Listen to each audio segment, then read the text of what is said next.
Magandang gabi mga masters, bali ngayon po ay 4 na videos po ma-upload ko po sa aking YouTube channel.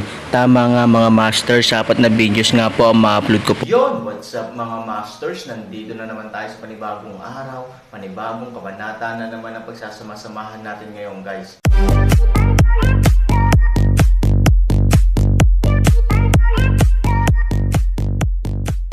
Bali mga masters, kung bago ka pa lang po sa aking YouTube channel, please click the subscribe button, lalong-lalo na po yung notification bell guys, para maging connected pa rin tayo sa isa't isa at maging updated kayo sa mga susunod ko pang video. Bali mga masters, bago natin umpisahan ng kwento ay mag-shoutout po muna tayo para sa mga solid nating tagapakinig. Shoutout kay Justino Villanueva at shoutout kay Lisa Paulite. Yun na nga mga masters, no? Bali hindi na ito patagalin. In 3, 2, 1, let's go! Mga master, magbabalik tayo sa pag-upload ng 4 na videos everyday simula ngayon araw. Salamat sa solid na pagsuporta mga master. Ang araw pagkatapos na mailabas ang wanted order, ang reputasyon ng Aaron ay umalangaw-ngaw sa Imperial Court. Ngunit karamihan sa mga tao ay nagtataka pa rin kung anong uri siya ng tao. Pagkatapos ng lahat, si Emperor Zun ay hindi kailanman nagbigay ng ganoong utos ng personal sa loob ng napakaraming taon. Para sa isang sandali, halos lahat ng mga practitioner na nag-iisip na sila ay may mahusay na lakas ay nagsimulang maghanap para sa bakas ng Aaron. Pagkatapos ng lahat, mayroong isang kaakit-akit na gantimpala, at walang sino man ang makakalaban nito. Si Fu Leng ay sinunod din ang sinabi niya noon. Kung hindi niya mahanap si Aaron isang araw, papatayin niya ang isang senior member ng Imperial Court, na nagpapanik sa mga senior member na iyon, dahil hindi nila alam kung kailan darating ang malas sa kanila. Sa harap ng sitwasyong ito, walang magawa si Emperor Zun. Hindi siya ang kalaban ni Fu Leng, kaya't mapapanood lang niya ang mga maling gawain ni Fu Leng. Emperor Zun, ang Imperial Court ay napakalaki kaya hindi madaling makahanap ng isang taong walang impormasyon. Talaga bang naghihintay tayong mamatay? Sa ikatlong araw ng kautusan, natagpuan ng isang mataas na opisyal si Emperador Zun. Sa tingin mo gagawin ko. Ngunit ang kanyang lakas, maging ang mga eksperto sa buong korte ng imperial, ay hindi isang kalaban. Ano ang magagawa niya? Walang magawa si Emperor Zun na ang kasalukuyang sitwasyon ay hindi kung handa siyang makita ito o hindi, ngunit kailangan niyang tanggapin ito, maliban kung may paraan para harapin si Fu Leng. Ngunit si Fu Leng ay nagmumula sa lahat ng direksyon, at ang kanyang lakas ay lumampas sa limitasyon ng mundo ng Xuanyuan. Paanong sino man ang magiging kalaban niya? We unite with all the strong. Hindi ako naniniwalang walang kapangyarihan sa unang World War.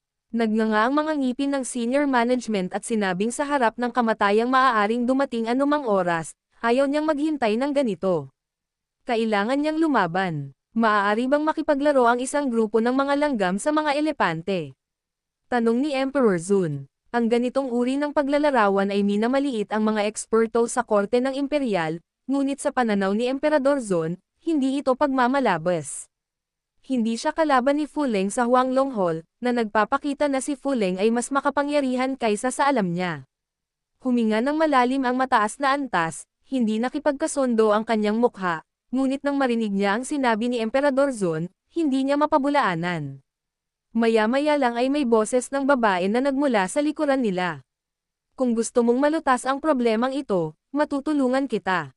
Ang biglaang boses ay nagulat sa kanila, dahil pareho silang mahusay na mga eksperto, at ang mga ordinaryong tao ay hindi kailanman makakalapit sa kanila sa katahimikan.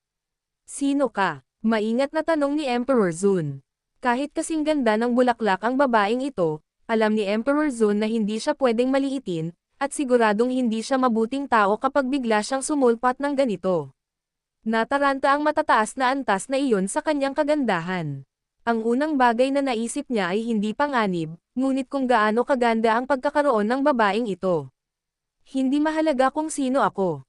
Ang mahalaga ay gusto mong iligtas ang iyong buhay, at makakatulong ako. Si Chimeng ang pumupunta rito para harapin si Fu Leng ayon sa utos ng Aaron. Ngunit hindi siya direktang pumunta sa Fu Leng, ngunit natagpuan ang Dizen. Malinaw, mayroon siyang ibang layunin. Ikaw, si Emperor Zun ay tumingin pataas at pababa kay Chimeng. Bagamat hindi niya makita ang lakas ni Chimeng, alam niyang kung gaano karaming mga ordinaryong tao, mas mahalaga sila, dahil hindi niya nakikita ang kaharian ng isa't isa. Hindi ko ba deserve? Sabi ni Chimeng. Walang kamalay-malay na umiling si Emperor Zun. Siyempre, hindi siya naglakas loob na sabihin iyon. Galing ka rin ba sa lahat ng direksyon? Tanong ni Emperor Zun. Pinangarap ito ni Chi, at pagkatapos ay sinabing, well, walang problema. Talagang nanggaling ako sa lahat ng direksyon. Ang nomena ng Chi Dream ay binuo ng sinaunang malakas, at ang mga sinaunang malakas ay nagmula rin sa 8 mundo, kaya walang problema na ituring ito bilang 8 mundo. Si Emperor Zun ay lihim na nag-igting. Hindi niya alam kung ano ang sitwasyon at kung bakit ang mga tao mula sa iba't ibang panig ng mundo ay sasali sa mundo ng Xuanyuan. Bakit may nostalgia ang malalakas na tao sa antas na ito para sa mundo ng Xuanyuan? Ito rin ang nagpa-curious kay Emperador Zun. Sino ang lalaking iyon na nagngangalang Aaron? Siya ay karapat-dapat ng labis na atensyon mula sa buong mundo. Kaya mo ba siyang harapin? Tanong ni Emperor Zun. Ito ay magiging isang maliit na problema, ngunit sa huli ay mamamatay siya sa aking mga kamay. May kumpiyansa na sabi ni Chi Dream. Bilang espiritu ng espada, nang walang nomenan, ang lakas ni Chimeng ay magiging lubhang limitado. Gayunpaman, ito rin ay produkto ng sinaunang panahon at may kapangyarihan noong sinaunang panahon. Hindi ito maihahambing sa Fuleng. Nang makitang si Chimeng ay napakatiwala, si Emperor Zun ay naniwala din dito. Gayunpaman, alam niya na hindi madali para kay Chimeng na maglagay ng mga kondisyon para dito. Kailangan niyang malaman kung ano ang gusto ni Chimeng. Anong gusto mo? Tanong ni Emperor Zun. Gusto kong imbitahan mo si Aaron sa Imperial Court, sabi ni Chimeng. Kumunat ang noo ng emperador. Anong uri ng tao si Aaron? Bakit siya ang gusto nitong mga malalakas na tao? Ang pinagkaiba lang ay gusto ni Fuleng na patayin si Aaron, pero gusto ng babaeng nasa harap niya na maging bisita si Aaron sa Imperial Court. Nagtataka ito kay Emperador Zun kung bakit kailangan niyang pumunta sa Imperial Court. Para kay Chimeng, ang gusto niya ay ang kanyang sariling nomenan, ngunit ang nomenan ay pagmamay-ari ng Aaron. Kapag ang Aaron ay nagmamay-ari ng Panguax, hindi madali para kay Chimeng na bawiin ang kanyang nomenan. Kung hindi niya ito kayang kunin sa pamamagitan ng puwersa, si Chimeng ay maaari lamang kumuha ng talam ng espada. Ang dahilan kung bakit maaaring maging mas malakas si Emperador Zun sa bulwagan ng Huanglong ay dahil mayroon siyang Array Blessing. Inaasahan ni Chimeng na si Han Sanchen ay magiging panauhin sa Imperial Court, ibig sabihin, inaasahan niyang gamitin ang hanay sa bulwagan upang sugpuin si Han Sanchen at kunin ang sarili niyang katawan. Sa katunayan, nag-isip din si Chimeng ng isa pang posibilidad, iyon ay, makipaglaban kay Fuleng at direktang patayin si Aaron, at pagkatapos ay bawiin ang kanyang nomenan. Pero kung iisipin mo, itinanggi ito ni Chimeng. Dahil nagpadala ang Aaron para patayin si Fuleng. Kung lumitaw si Fuleng sa kanyang harapan, mahuhulaan niya na makikipag-ugnayan siya kay Fuleng. Kung pipiliin ng Aaron na sirain ang nomenan nito sa oras na ito ay isang nakamamatay na dagok kay Chimeng. Kung ang espiritu ng espada ay walang nomenan, ito ay mawawala, maaari ko bang malaman kung bakit? Curious na tanong ni Emperor Zun, wala kang kailangang malaman, gawin mo lang ang sasabihin ko, sabi ni Chimeng. Naisip ito ni Emperor Zun. Bagamat hindi niya alam kung ano ang gusto ni Chimeng, hindi malakas ang pakiramdam ng panganib na dinala sa kanya ni Chimeng. Bukod dito, hindi niya sinasadyang pumatay ng ganoon, at hindi niya pinapatay ang isang mataas na antas ng korte ng imperial araw-araw, kaya mas handang maniwala si Emperador Zun kay Chimeng at makipagkamay sa kanya, kung talagang mapapatay mo siya, kaya kong gawin ang lahat para sa iyo. Nangako ang Emperador Huanglong Hall. Nakaupo pa rin si Fuleng sa trono ng Emperador.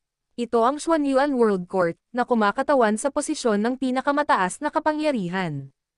Gayunpaman, hindi nito pinahintulutan si Fuleng na tamasahin ang pinakamataas na karapatan, dahil sa kanyang pananaw, ang mundo ng Xuanyuan ay isang grupo lamang ng mga nunal na langgam, na namumuno sa mundo ng mga nunal na langgam ay hindi hahayaan na magkaroon siya ng anumang pakiramdam ng tagumpay. Kung maaari kang umupo sa pinakamataas na posisyon ng ika-4 na sesyon ng ika-8 partido, maaari itong magpa-excite kay Fuleng. Ngunit ang posisyong iyon, gayunpaman, ang hindi pananggahasang isipin ni Fuleng. Ngayon, Walang tunay na Diyos sa angkan ni Fu, at ang katayuan ng isa sa 3 pamilya ang nakataya, lalo pa ang pinakamataas na kapangyarihan sa mundo. Ang posisyon ba na ito ay magbibigay sa iyo ng pakiramdam ng tagumpay? Isang boses ng babae ang biglang umalangaw-ngaw sa walang laman na bulwagan ng Huanglong. Si Fu Leng ay nasa alerto sa unang pagkakataon, dahil hindi ordinaryong tao ang maaaring lumitaw sa ganitong paraan. Nakita ko si Chimeng na naglalakad palapit sa akin. Nagsalubong ang mga kilay ni Fu Leng. Hindi niya makita ang kalagayan ng babaeng nasa harapan niya. Sa kasong ito, mayroong 2 posibilidad. Ang isa ay isa lamang siyang ordinaryong tao na walang kaharian, kaya wala siyang makita. Ngunit ang pangalawang posibilidad ay medyo nakakatakot para kay Fu Leng. Ang kanyang kaharian ay higit sa kanyang sarili. Sa isang lugar tulad ng mundo ng Xuanyuan, talagang imposibleng magkaroon ng mga taong mas mataas kaysa sa antas ng pagsuporta sa lamig.